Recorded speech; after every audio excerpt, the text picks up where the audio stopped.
Working as an FBI special agent was my dream job. My whistleblowing was apolitical and in the spirit of upholding my oath. Nonetheless, the FBI cynically elected to close ranks and attack the messenger. The FBI will crush you. This government will crush you and your family if you try to expose the truth about things that they are doing that are wrong. We are all examples of that. Joining us now are Steve Friend and Garrett O'Boyle. Thanks for joining us, fellas. FBI whistleblowers Steve Friend and Garrett O'Boyle both join us now. Gentlemen, so glad to have you on the program. Thank you for your testimony. We need more folks like you, and I'm sure more people are going to be, from your background, are going to be giving you guys more intel as you're sharing that with the rest of us. We can kind of see that this is becoming normal for them to be held accountable, because I think especially an institution that we pay their salaries, they need to be held accountable. I think a lot of people do share our beliefs and convictions. I think they just aren't at the point that Steve and I and others have gotten to. They're too afraid. Thank you so much for being a guest here on PBD Podcast. Thanks for having us. How big is that bloody flag that Steve's got? It's the stone wall of his house. Lots of love, guys. Thanks very much for joining us. Steve Friend, Garrett O'Boyle. Thank you for being with us this morning. More importantly, thank you for speaking out. We appreciate it.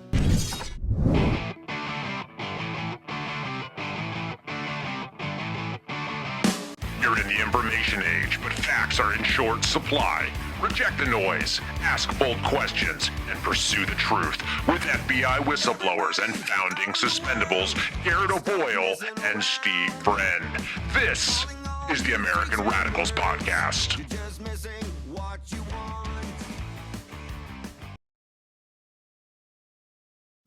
It is the American Radicals Podcast on a Saturday, March 22nd, 2025. It's the first AmRad pod of the spring. Hope that it's not too cold where you are. Hopefully it's getting warmer and the days are getting longer. Hopefully you're out there listening to us as you're planting your garden, and we'll get to the underwriting sponsor, why that's important, in a second. But before we do, remind you all to smash the thumbs up and follow the program. You know, this is back to standard fare for us. Saturday show at 10:30 Eastern time. We had to pre-record last episode for Thursday because I was out of town, had a speaking engagement, spoke to about 200 people. Hopefully some of them are now listening and watching us here on the American Radicals Podcast on Rumble, which they can do every Tuesday, Thursday, and Saturday at 10:30 Eastern time. Guys, today's a Saturday, so it will be a smorgasbord. It will be a Saturday grab bag. Lots to get to, lots to catch up on. A couple of FBI stories because they're still focusing on gender identity for reasons.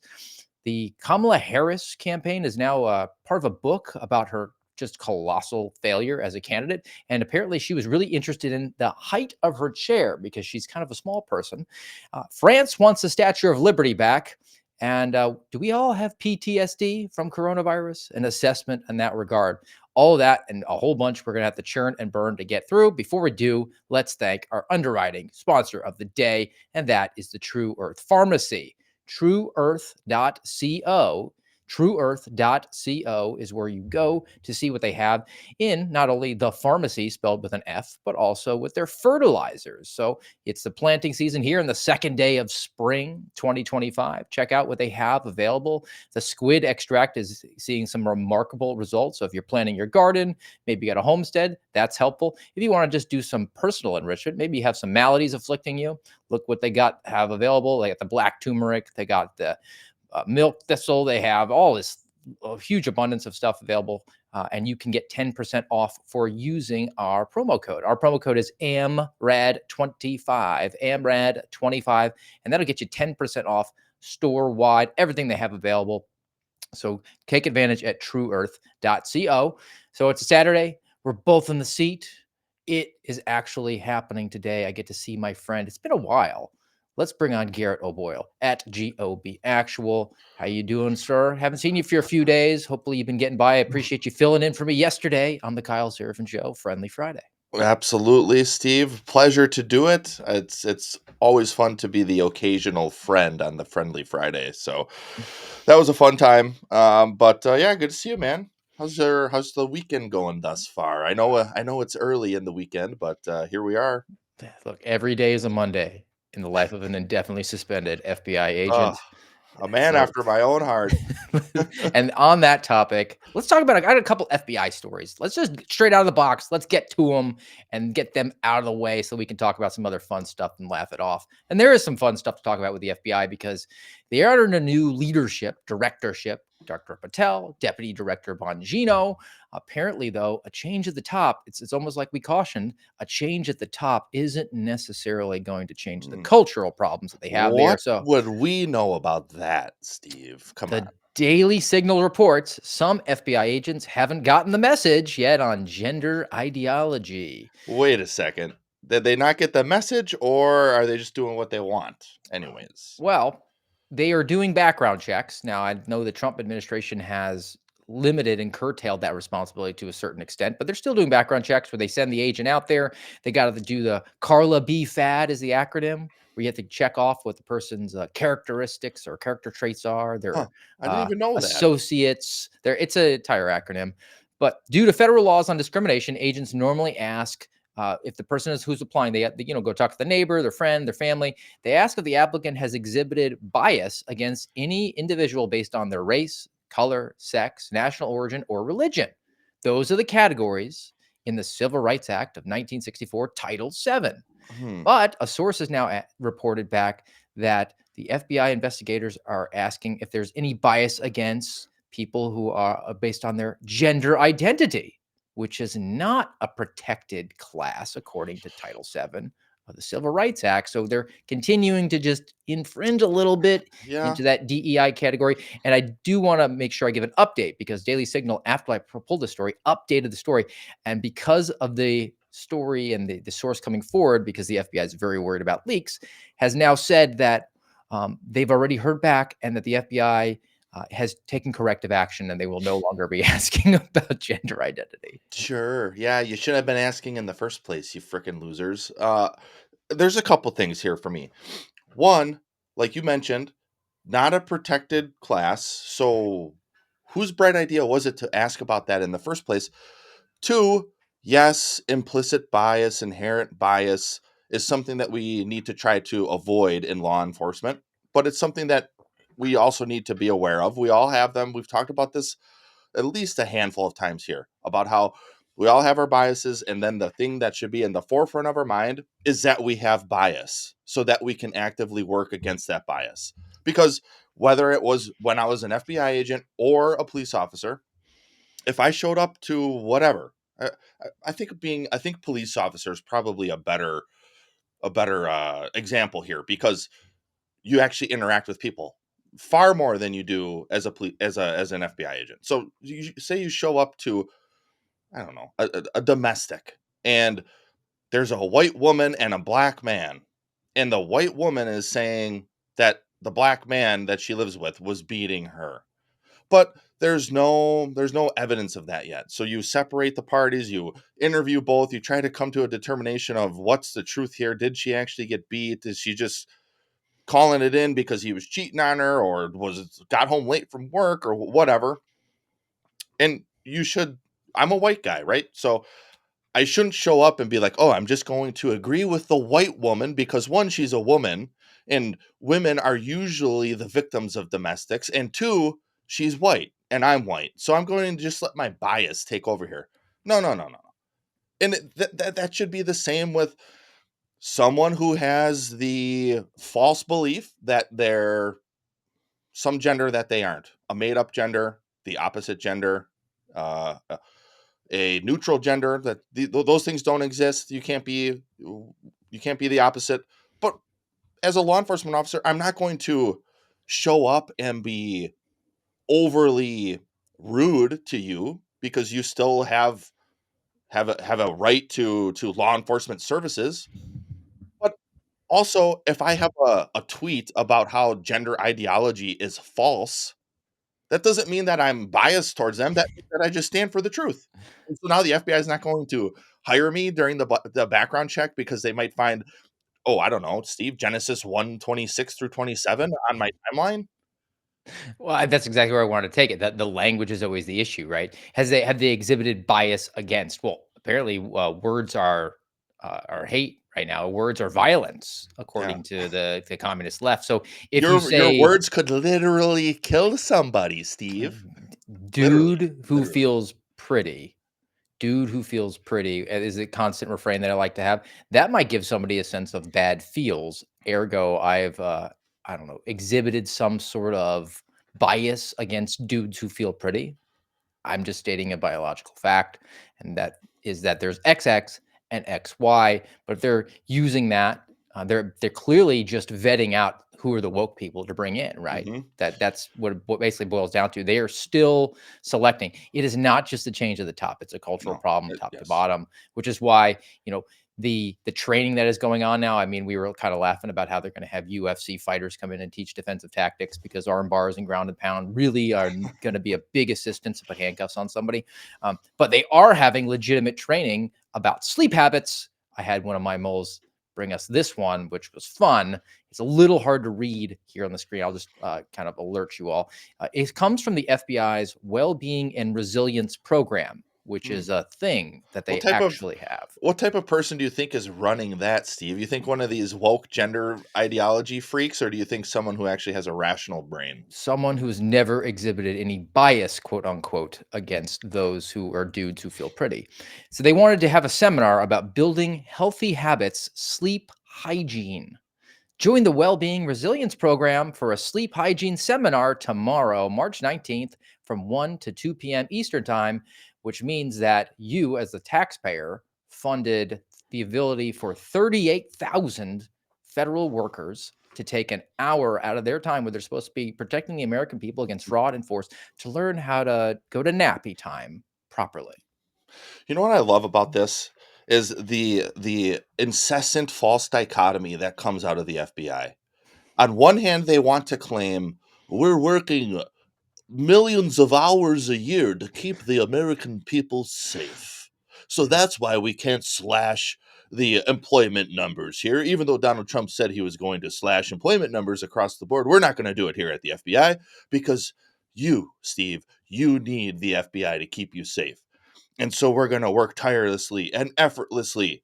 And then we're going to do an hour-long seminar on sleep hygiene because, you know, we don't actually have that much work to do.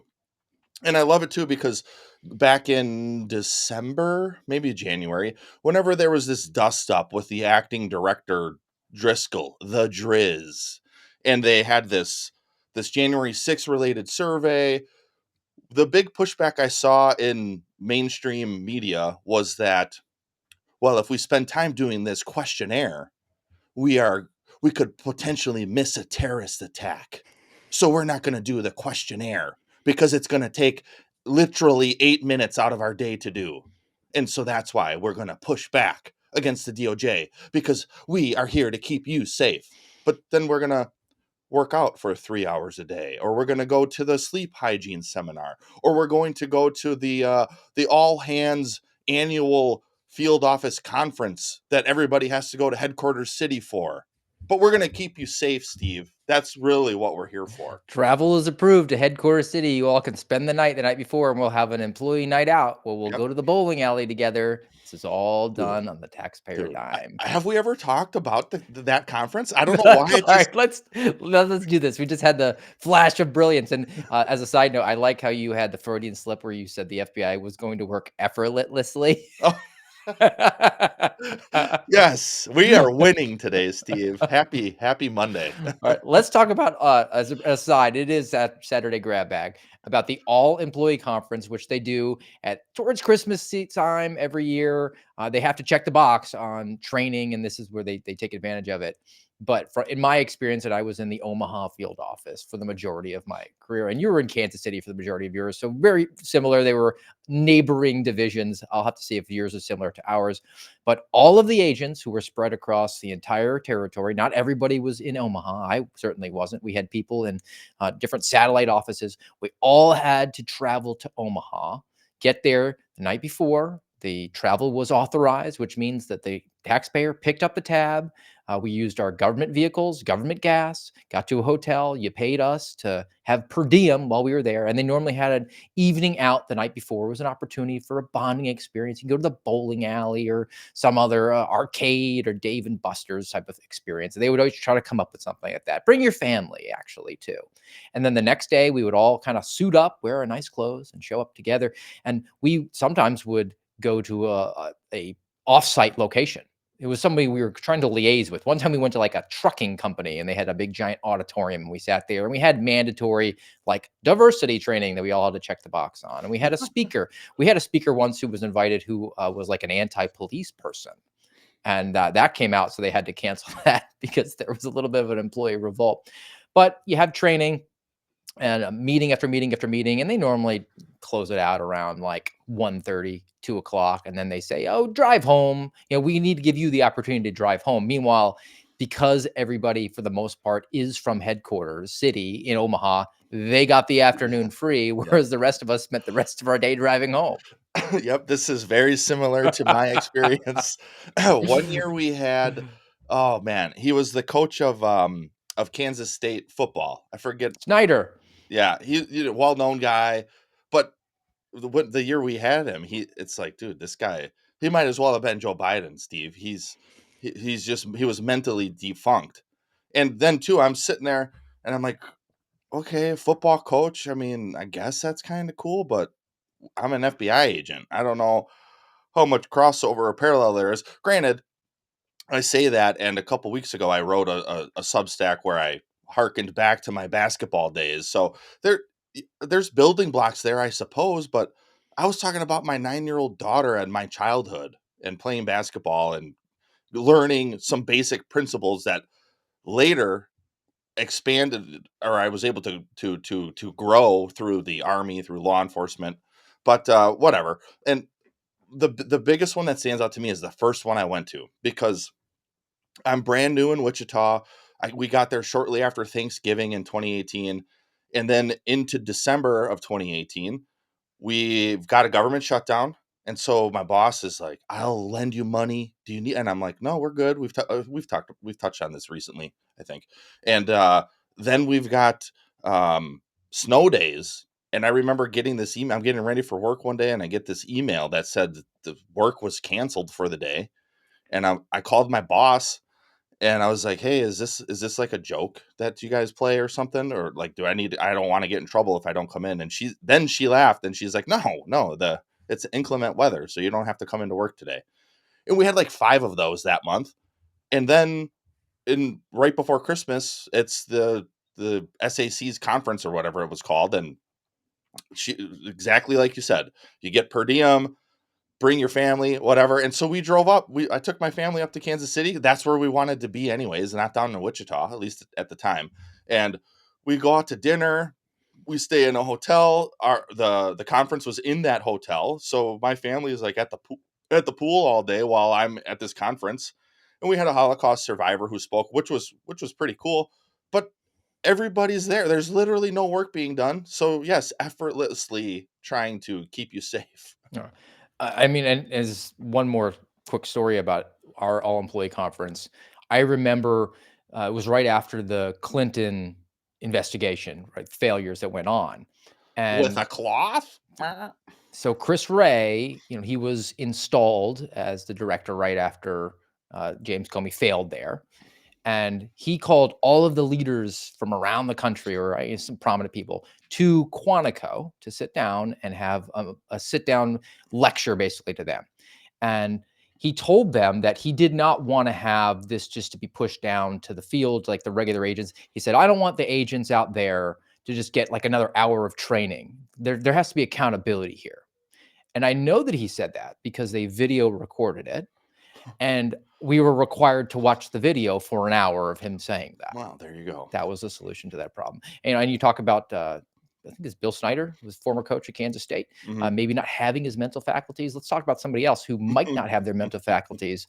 Chuck Grassley. Oh. Chuck Grassley, smart as a Chuck. tack. Chuck Grassley, Ron Johnson. And this is a serious story. And I don't want to make light of it, but it does involve Chuck Grassley, who was born in 1933, was elected to Congress in 1975, 9 years before our current vice president was born. I mean, think of that. Oh, man. He was a teenager during World War II.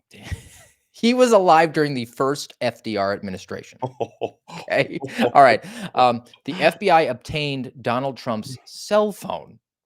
This is a serious problem. Yeah. I don't know. I think we need somebody who's sharper than attack on it, but we'll find out. A new whistleblower disclosure revealed that the DOJ and FBI pulled out all the stops to throw President Trump in jail after the 2020 election.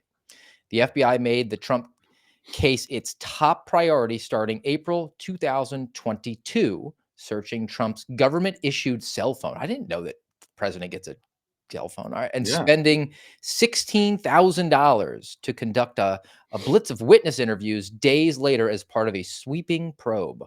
Within weeks of opening the probe is not a FBI term, assessment investigation, the FBI agents began taking aggressive action to build out their case, including scheduling over a dozen interviews with 13 FBI field offices, analyzing communications between Trump officials and Republican electors, and discussing search warrants for cell phones. It was called Operation Arctic Frost.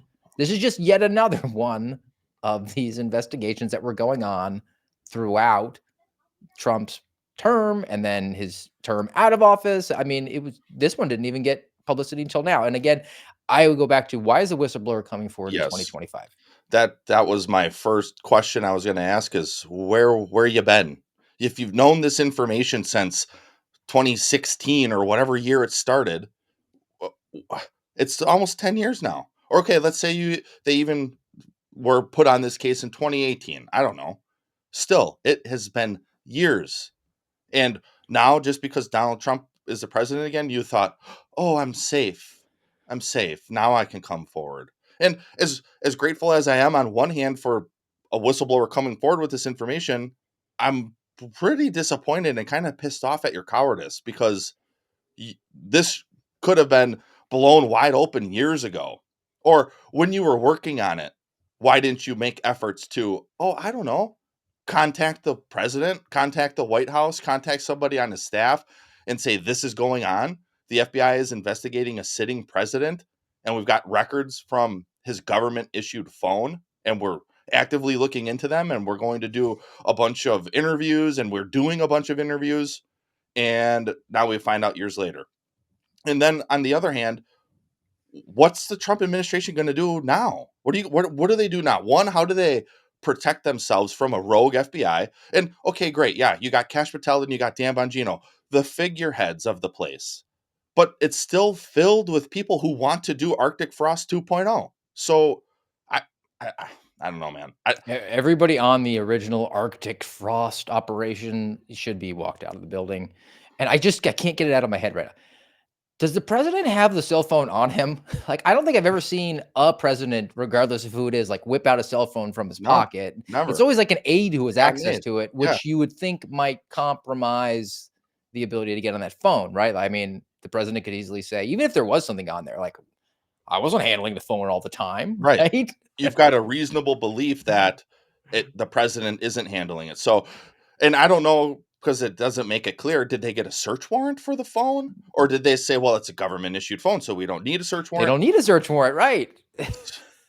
Dude, it's Well, Jay it shows Edgar- that the people doing the investigation don't know actually the policies, or they were trying to just be doubly sure that they needed a search warrant for something that they had in their possession the entire time.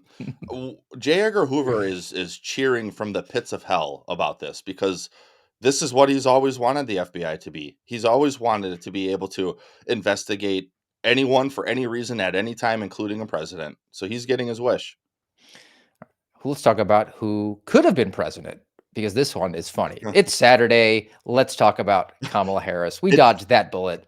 All right. Exhale. With it being Saturday, Steve, and I don't know where, maybe she's back in California. I don't know. It'd be a little bit early there still. But Or late. If she's or late, yeah. If she's in the East Coast, it's mid-morning. So how many bottles of wine do you think she's had so far? I mean, she seems like more of a Boone's Farm type with the peach flavor. I bet she's got 2.5 down. All right. So this is from the New York Post. Kamala Harris campaign required she only be seated in chairs that met certain specifications. This is really weird, but it kind of makes sense after you get the context for it. It was in the context of after she made her first media appearance on CNN with Tim Walz, where she looked like a tiny person, like little Marco. Mm-hmm. So this is from an excerpt from this book called Fight: Inside the Wildest Battle for the White House by Jonathan Allen and Amy Parnes. Quote, her team required she provided a chair that met certain specifications, leg height no less than 15 inches, floor to the top of the seat height no less than 18.9 inches. I mean, they got really in the nitty gritty on this. Yeah. Sitting next to walls in a chair that seemed to place her below him and heaping praise on Biden's record, Harris did not look like a candidate seeking the highest office in the land. Nope, she just sucked. Yeah. Doesn't matter how tall or short she is or how she appears in a chair. She's just awful. And does that type of thing matter? I don't think it does. I don't think, oh, you're short, so I don't like you and I'm not going to vote for you. That has, it's literally never crossed my mind. Literally, Steve, never. I think there's actual historical context for a really long time, particularly within the television era, the better looking, the taller candidate. There is something subliminal that goes on there where people inherently seek a more powerful person. And while we're on the topic also of the pedantic, jerky misuse of the word literally, I've been giving this a little bit of thought, Garrett. Literally Hitler as a descriptor for Trump is accurate and appropriate because it has been written down that he is Hitler. Ergo, you can call him literally Hitler. I'm giving you a dispensation on that one. Yeah, he's and literally Hitler. You will not need to break the bank either if you want to learn more about how to use proper grammar and how to use and misuse words if you want to go to an Ivy League school. So this one is actually kind of a good story. It's something I've been actually advocating for a while. And it comes from Zero Hedge. And it's a story about how Harvard is offering tuition-free school. Tuition-free school. You ever go to a Harvard bar? No, Matt Damon. All right. So it's tuition-free for families making under $200,000 per year. They eliminated tuition for those students, aiming to expand access amid political scrutiny. Families making $100,000 or less will also receive free housing and meals. Starting next year, the program will extend aid to about 86% of U.S. families. Yeah, now, you just have to get in. I could have gone to Harvard. Yeah, that's the piece. I don't know that I could have gotten in. So tuition is $57,000 annually. That doesn't include room and board. So I imagine once you throw that in there, it's probably in excess of $80,000. Half of students receive financial aid.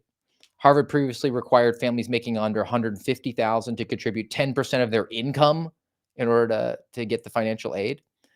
But I do think it's worth talking about their endowment. So Harvard's endowment is like $53 billion. Whoa. Okay.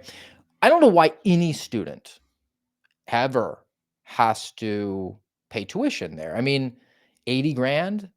I don't know what the enrollment is, but it's not going to be an insurmountable amount, particularly when your endowment is 53 billion. And according to the data I looked at, it returns at about 9% rate of return. So they're bringing in a lot of money. Yeah. How do they have that much money? Donations, and the endowment has continued to grow with the stock market. They shouldn't be getting any federal grants whatsoever, right? Before you even mentioned the endowment, I was going to say one of the things Doge needs to slash is they need to clear out government involvement in FAFSA and getting these student loans.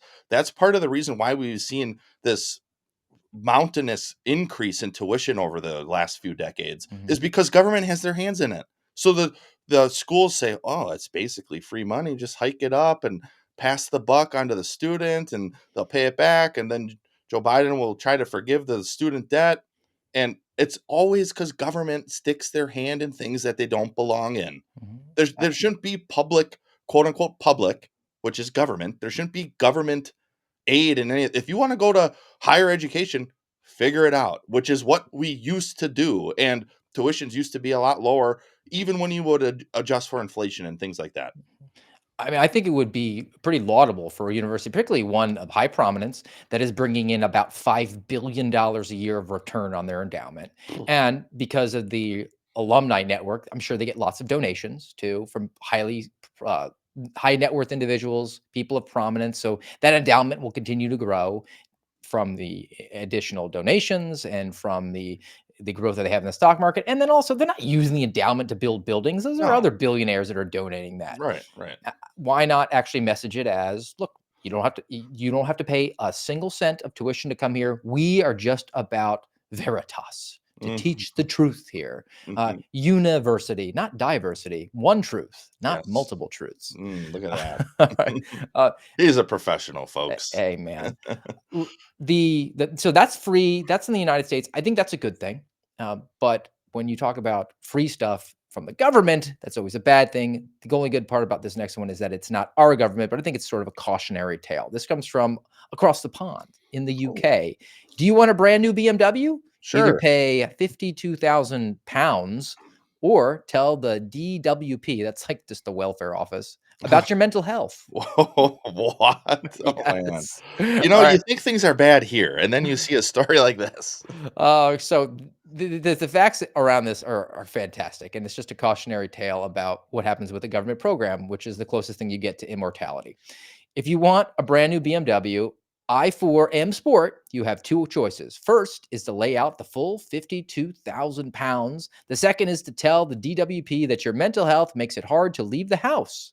Claim the enhanced mobility rate of the personal independent payment, PIP. Fork out a down payment of $8,000 and then get the government to lease it for you. So the government is not even buying them, right? They're leasing them, which is the most expensive way to operate a motor vehicle. It's essentially renting a car. All right. So in exchange for the mobility component of your benefit, you'll get a new BMW every 3 years. They'll give you a new one. All right. Your insurance and accident breakdown is paid for. Your servicing and tire replacements are covered. And your choice of what paint option you want for this, but just saying that, I have mental health, and it's not like handicap issue. Like, I actually do have a mobility issue. I cannot get myself from point A to point B. It's saying things like, I'm really stressed out. I have anxiety. Yes, okay? I was locked down because of the British government for too many years, and now I just don't leave the house because Grubhub and whatever else. And now the government's gonna say, "Oh, we'll just give you a BMW every 3 years. Don't worry about it." That is This program accounts for the 1 in every 5 cars in the United Kingdom. one right now. in every 5. This is Each month, 80 new applications. I wonder why. oh yeah. I mean, I'm gonna move there right now, Steve. I would love to drive a BMW around London Bridge. Oh gosh, there's roughly 1.2 million more people claiming disability in the last 5 years. It's not sustainable. Humans are going to revert to their base instincts of ease and simplicity. People genuinely and generally and typically do not like to do the hard thing. Oh, the government's going to just take care of it for me? Okay, great. Well, I'm going to apply. All I got to do is apply and mention that my mental health is in dire straits so I can get the BMW. People will they won't even be honest. They'll just say, yeah, my mental health is rough. You're going to give me that BMW, right? They'll say what they need to say to get it. And a litany of other handouts. I don't know what the welfare program is like overall in Britain, but it's probably worse than it is here if they're handing out BMWs. So what other programs are these people on? And all of it is unsustainable. And then defining success for the program itself. The employees of the government who work in that system, I'm sure, are touting how they've upped their numbers on this, right? We've enrolled so many people. We're doing such good work. We should fund this more because success for them is in growing the program, not in actually working the program out of existence. I mean, I've said this before. Theoretically, it's a laudable goal.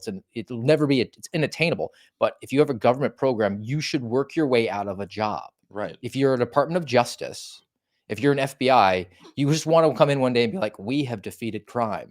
And I'm on to something else, right? But that doesn't happen. It's it's always photo growth. negative of that within government. The photo negative of a competent press secretary is now in office compared to Karine Jean-Pierre, and that's Carolyn Levitt, which I have a couple stories on. And one of is the video, because apparently our oldest ally, France, wants the Statue of Liberty back. And Carolyn Levitt addressed that recently, and I think it was worth a play because it's just good eating. Something different. There is now a member of the European Parliament from France who does not think the U.S. represents the values of the Statue of Liberty anymore. They want the Statue of Liberty back. So is President Trump going to send the Statue of Liberty back to France? Absolutely not. And my advice to that unnamed low-level French politician would be to remind them that it's only because of the United States of America that the French are not speaking German right now. Hey, got him. Can we change him back to freedom fries now? Yes. Oh, that's good. That's a really good clip right there. the Got him. the low level reference. I mean, that's like the really nice way of talking like Trump, right? Like Yep. the only thing he's missing is like, he came at me and died like a dog. Beautiful dogs. And she also she's really competent. She goes up there. She doesn't have the binder Mhm. like KJP did, right? Where she just looks down and says, "What are my talking points?" And she's not doing the circle back girl like the Ginger Goebbels. Jen Psaki, circle back. Yes, yes. I would refer you to this because I don't want to answer that question.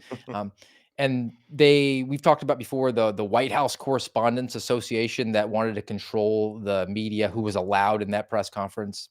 The Trump administration said, no, we're not doing that. We're going to pick the ones we want. Look, I'm still on point of saying, like, I don't know why they do these press conferences at all. I would just basically say, like, submit your questions to me by this point, and I'll come out and issue answers if I want to. I don't owe you anything. Now, you want to have transparency, but at the same time, this is a lot of palace intrigue, and it's really not. It's the capstone on that is the White House Correspondents' Dinner, the nerd prom that they go to. So, you know what you could do, especially in this modern era? Hey, media, submit your questions by 9 a.m. and we'll have a press release by close of business today. And then in your press release, put links to whatever other YouTube videos or whatever other information that helps you answer your questions. And every day, just you could do it that way. But I that think it won't was happen. Sarah Huckabee Sanders who said that they would get them inquiries too, because there's a lot of gamesmanship that they'll say like, "Hey, we've got this story. We're going to press on it. We're gonna post it and publish it in 20 minutes. We're looking for a comment," and they would send it to you so that you Yeah. wouldn't have time to comment to And then they refute can it, say, "Oh, and then they could were-" issue a correction later, of course, when Mhm. nobody pays attention. But Caroline Leavitt is saying that she's not going to the White House Correspondents Association's dinner, which is a good thing. And she said that this was reported at Red State. Quote, "I will not be in attendance at the White House Correspondents' Dinner, and that's breaking news for the Sean Spicer Show," she says. Sean Spicer was the first press secretary in Trump administration. This is a group of journalists who've been covering the White House for decades. They started this organization because the presidents at the time were not doing enough press conferences. I don't think we have that problem anymore under this president. So the priorities of the media have shifted, especially with this new digital age. Now, and the other thing to remember too is I don't want them to have a correspondence dinner. I don't want them No. to be buddies. I want them to have an adversarial relationship, Yes. right? Agreed. And take that take that clip you played. It was oh, what's his name from Fox? Ducey. Ducey. Yeah, Peter Ducey, who I really like. He's answered, or he's thrown lots of questions, lots of difficult questions during the Biden administration. I hope he keeps that type of thing up, because it shouldn't matter what news agency you come from. I don't care if you're from Fox or CNN. I want you to be seeking the truth. You said it earlier, Veritas. That's what the fourth estate, our journalistic entities are supposed to be doing. Are you going to, like we talked about earlier with law enforcement, implicit bias? Are you going to have some of your own biases? Sure. But you, as a journalist, with the role you play in our society and the broad freedoms that you still enjoy and are supposed to enjoy in this country, you should have those biases at your forefront too, so you actively fight against them. But they can be helpful, because they might help you think of different questions or help you probe in a different way when you're asking politicians things, and then you bring that information out to the public so we can make an informed decision. But we're at this era where you're in a camp, and it's not about the truth. It's just about the soundbite. It's just about a gotcha. It's just about your false information that you're trying to feed into the narrative, so you can so you can shift it to your base or your perspective. I was on with Kyle yesterday, Friendly Friday, and we talked about this Michael Lewis guy who's wrote this book, and he's talking to Anderson Cooper about how it's nearly impossible to defraud the government. if you are part of the civil service. So if you're a government employee, and he's just filled with arrogance and hubris stating this point. And then we went long form through this Luke Rosiak article about some small agency. I don't even remember the name. And every single person is corrupt in it. And it's all about defrauding the government, the whole thing. And and anybody who's worked in government knows. But then you have these journalists and authors who are coming out with just entirely false information to pivot towards their own narrative. And that's not what the fourth estate is supposed to be.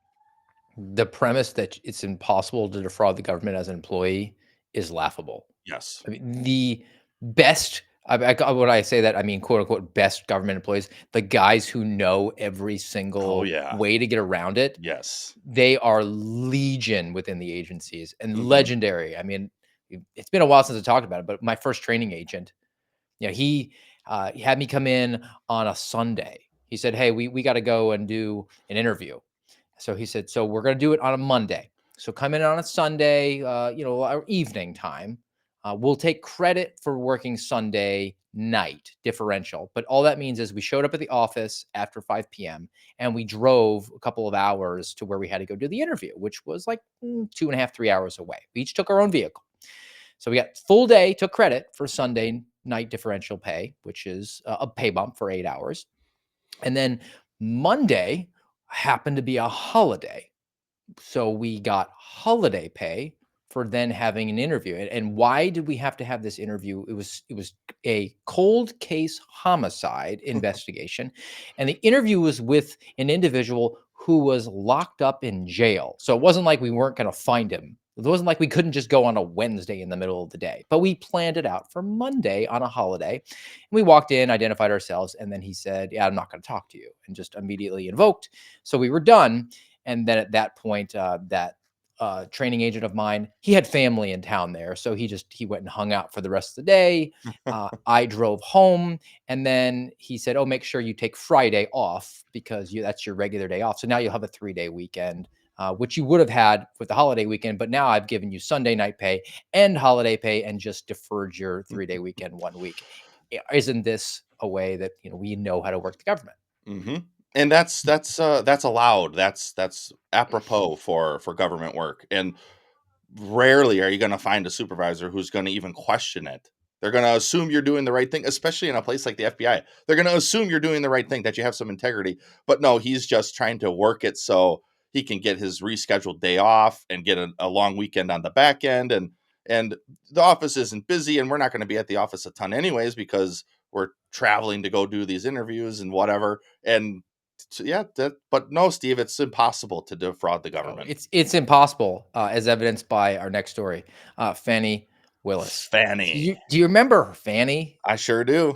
Asked me for is, when did the money go in there? What I am trying to tell you is, so I got divorced in 2005 from my husband. No, it's important. You said, where did the money come from? And I need to tell you where the money came from. And so for many, many years, I have kept money in my house. That money in my worst days has probably only been $500 or $1,000. At my best days, I probably had $15,000 in my house at cash. At all times, there's going to be cash in my house or wherever I'm laying my head. The money that you paid Mr. Wade, the cash, in October of 2022, you do not know where that money came from. I do know where it came from. It came from my sweat and tears. Oh, God. Nobody better than Fani Willis, right? It came from my sweat and tears. She doesn't know if it's in her house or wherever she's just laying her head, right? Okay. So the reason I bring that up, that blast, she stays at the trap house or what? So she's now got to pay. Funny. Fox News reports Fani Willis ordered to pay $54,000 for violating open records laws in the Trump case. Oh, that's okay, Steve. She'll just get it from under the mattress. No big deal. She just got cash laying around. The county's Superior Court judge ordered Willis to pay $54,264 in attorney's fees and litigation costs after intentionally failing to provide records requested by Ashley Merchant, the attorney who filed the motion to disqualify Fani Willis from prosecuting Trump on charges of allegedly interfering with the 2020 presidential election.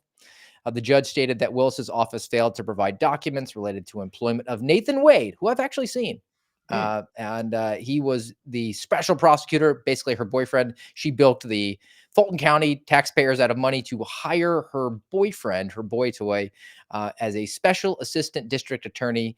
And he was forced to resign due to his romantic relationship with Fani Willis. But now she's got to pull out $54,000. And I guess you sort of beat me to the punch. Do you think she's got that laying around the house?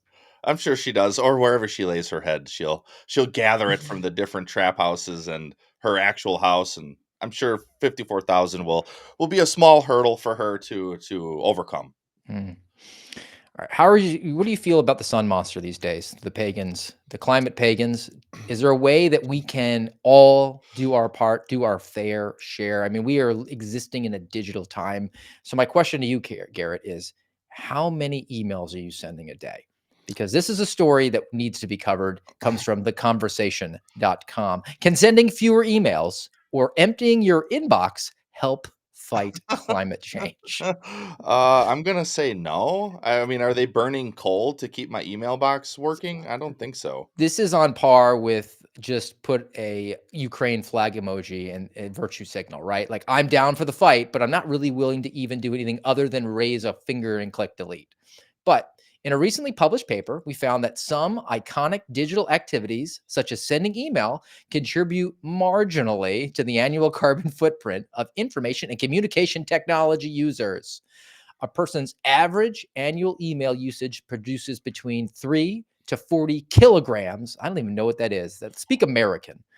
Of carbon dioxide and other greenhouse gases, or carbon dioxide equivalent, which is the equivalent of driving 16 to 206 kilometers in a small car. Again, I don't know how far that is. Is that an inch? Is that a foot? 16 to 206 kilometers from your email, Garrett. Now, this is where the qualifiers start to come in, because there's always qualifiers, right? There has to be. 85% of email traffic is spam, so it's not even your fault. Yep. Okay? So email exchanges represent 1%, though, of internet traffic. 80+% of internet traffic is video streaming, like you're watching us here on rumble.com/amradpod. So 80%. Wow, that's you're going crazy. to major in the minors. The 1% you're going to save the climate with is with your emails. So deleting 1,000 emails would have a carbon benefit of 5 grams of CO2. However, using a laptop for 30 minutes to delete those emits 28 grams. This is, I'm pretty sure they were using Common Core math here, because I can't track it, Steve. I'm having a hard time following the equation. So, I mean, it's basically the statement of, was it NBC always does the turn your lights off for Earth Day or something, right? And light a candle. But the minute you light a second candle, it does more damage than you've actually made up there. Just carry the one candle on a plate around the house. The people who are doing this math clearly are more interested in going on a field trip to a gender justice center, which is the next story. A school sends second graders on a field trip to a gender justice center. And we're kind of yucking it up here, but this is pretty grim and nefarious. All right.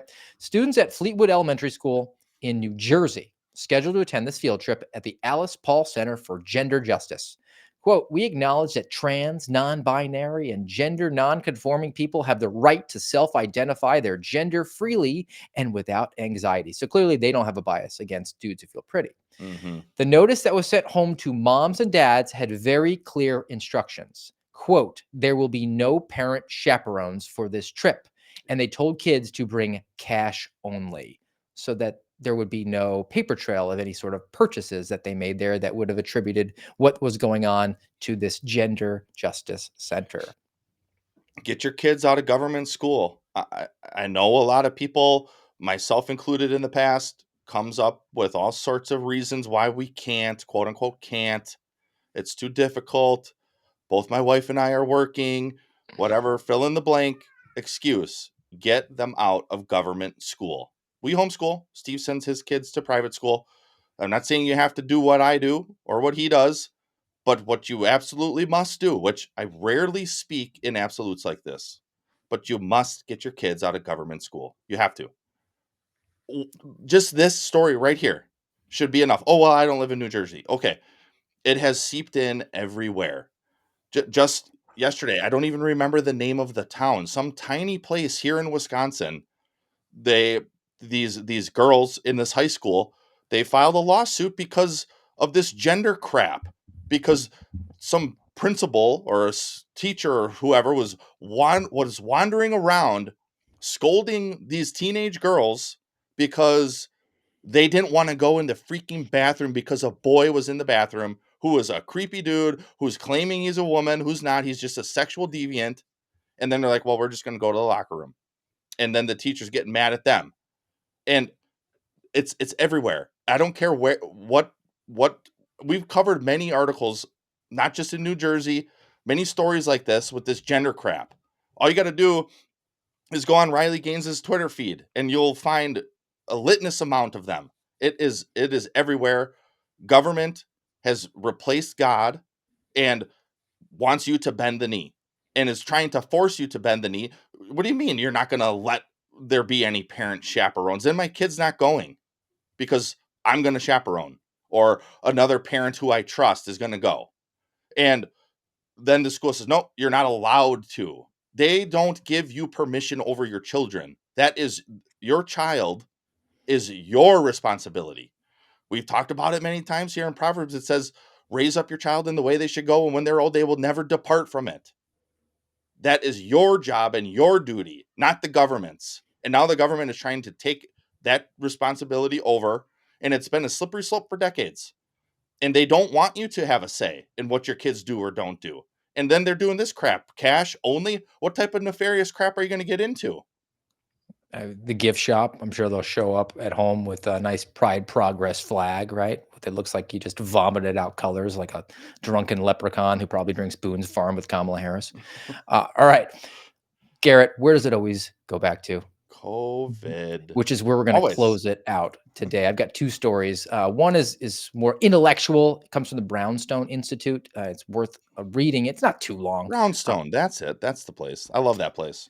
Do we all have PTSD? And this is written in the aftermath of the 5-year anniversary of 2 weeks to flatten the economy.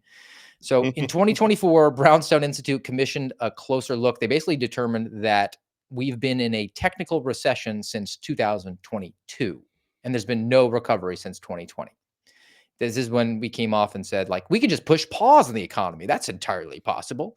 So this is the 5th anniversary of the greatest trauma of our lives. The lockdowns that wrecked millions of businesses, shut hospitals and churches, restricted movement, and decimated economic life by force. No one ever thought such a thing was possible. After 3 years of showing big gains in the consumer sentiment, oddly timed with the Biden presidency, it is now showing tremendous plunge, oddly timed with the Trump inauguration. What especially makes it odd is that inflation is actually lower now than in the last 4 years. Now, bring this up because of the PTSD question I kind of posed to you before we launched off, and you're like, I don't know if we got that or not. And I just went back into the archives and I found this story, and I think the gaslighting element of it, and the fact that we still are being asked to have some sort of amnesty, and we don't want to talk about it. We just want to move on and forget about it. You can never move on from this until these sorts of issues are addressed, because they will fester. And there's nothing greater than this story, which I had to pull from archives, and it's been edited. So I'll show you how it's currently portrayed and then how it was originally. So this is from The Hill. And Changing America from August 11th, 2021. So now we're over a year and a half into the coronavirus madness and well on our way into the vaccine mandates, which I'm interested. Were they also signed with the auto pen? Oh, yeah. Fully vaccinated man dies of COVID-19. Daughter says he was cautious. But they're safe and effective. A woman's fully vaccinated father died from COVID-19, with her saying that she can't imagine how much more he would have suffered if he had not gotten the vaccine. He might be alive today there, sweetheart. According to Jan Peterson, an infectious disease specialist, Rodriguez was right in her assessment. This is the daughter, that her father would have suffered more if he had not been vaccinated.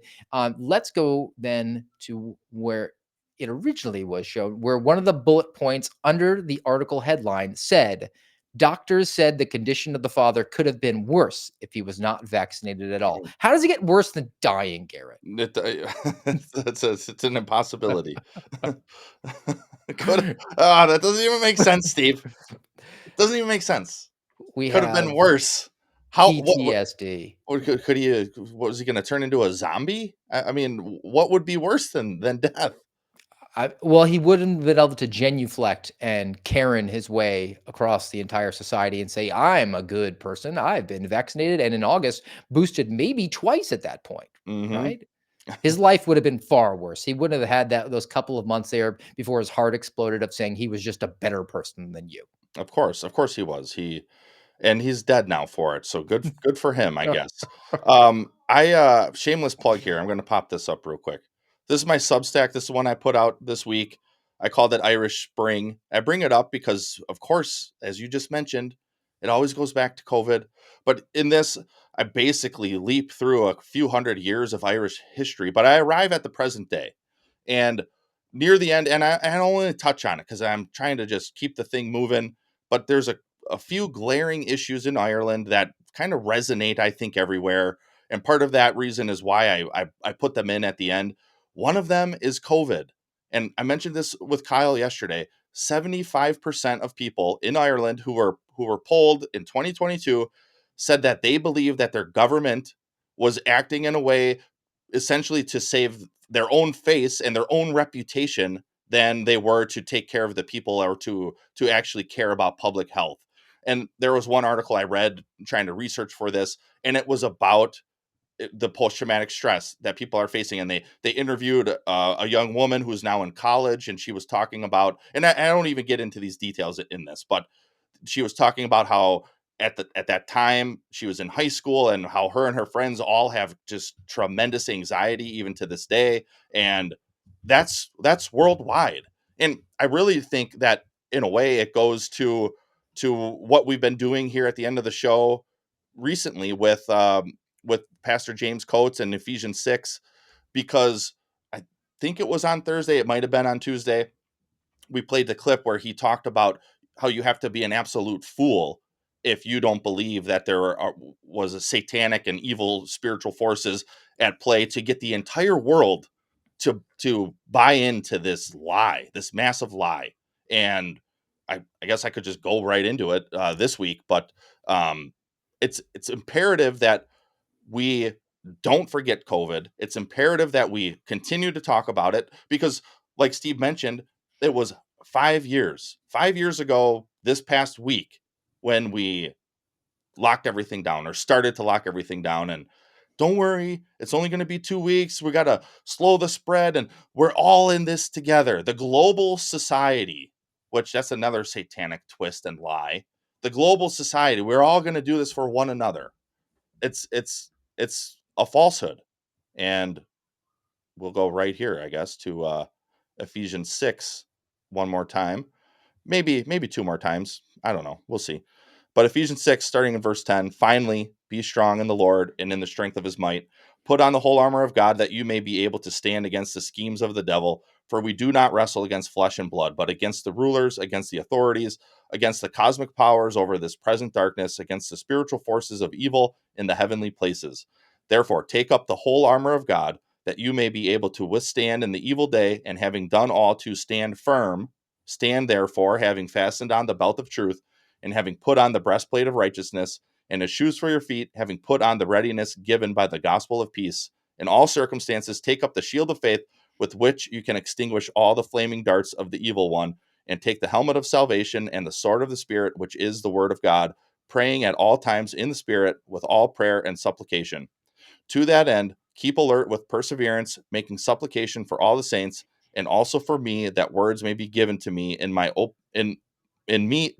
opening my mouth boldly to proclaim the mystery of the gospel, for which I am an ambassador in chains, that I may declare it boldly as I ought to speak.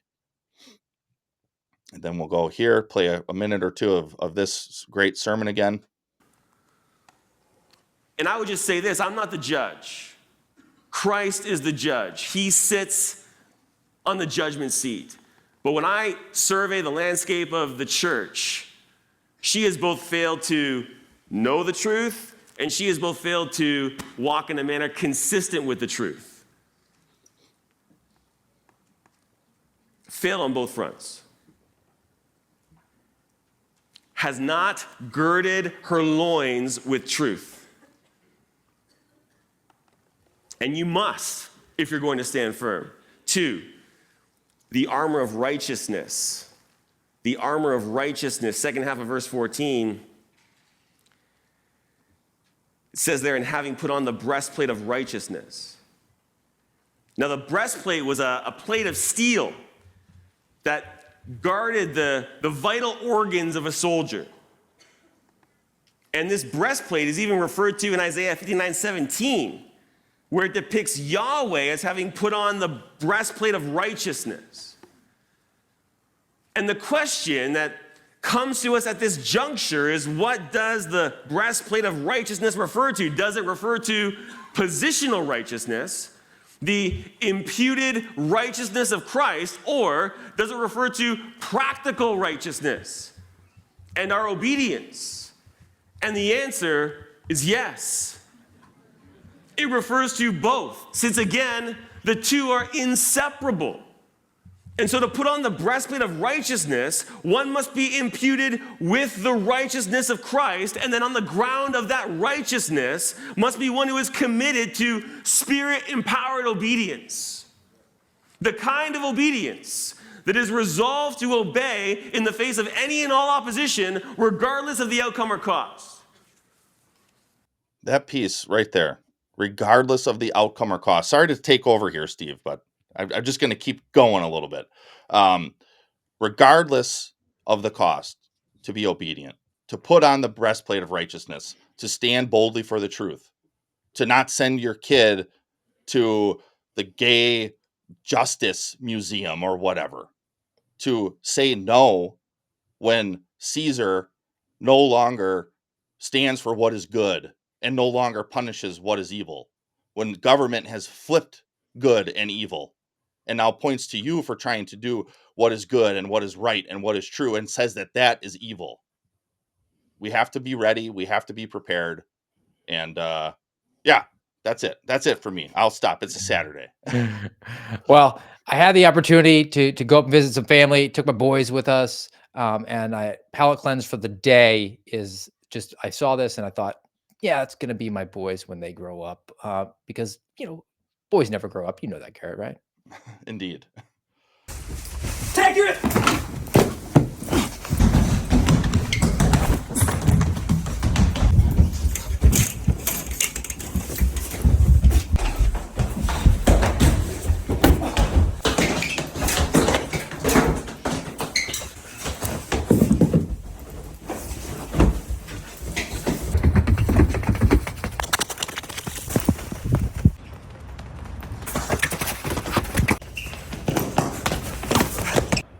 Briefcase is $10,000. Oh, hey, Jimmy. Oh, hey, Jimmy. What brings you guys here? Awesome. All right. So that'll do it for us today on the American Radicals podcast. Reminder, if you haven't already, do smash the thumbs up and give us a follow. Hopefully some of the people I met this week are watching for the first time. You can always catch up on the old episodes if you happen to miss them, but we're always live Tuesday, Thursday, Saturday, 10:30, guys. Appreciate the time today. And as always, we'll see you next time. Have a great day.